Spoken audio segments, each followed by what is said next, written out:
Hello mga kabosing, magandang araw sa inyong lahat. Ito na naman tayo nagbabalik. So magandang araw pala sa inyo at umaga. So ayan, ngayong araw na ito kasi maganda yung gising ng tao na ito. So grabe.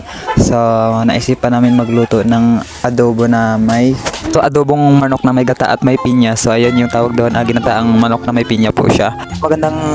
Maganda pala yung araw ngayon mga kabosing. So ayan, nakikita nyo naman walang ulan.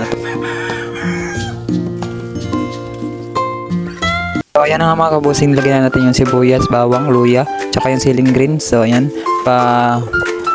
pula-pulahin lang natin siya konti yung kanyang ricado. Ayan yung ating mga kasangkapan sa ating pagluluto ngayong araw na ito. Ayan siya, may manok at ito ay piprito lang po yung isda. So ayan, ang manok lang po yung adobo na may gata at may pinya po siya. Ayan.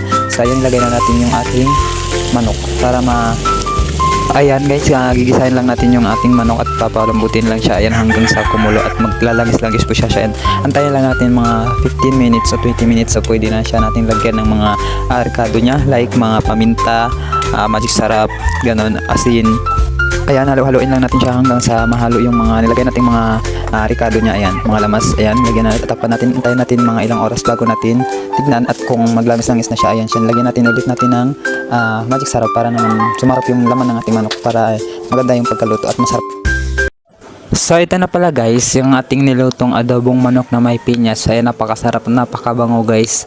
Ayan siya, ayan, luto na guys. Kaya kasi luto na ito at magkakainan na. Ayan, ayan siya guys.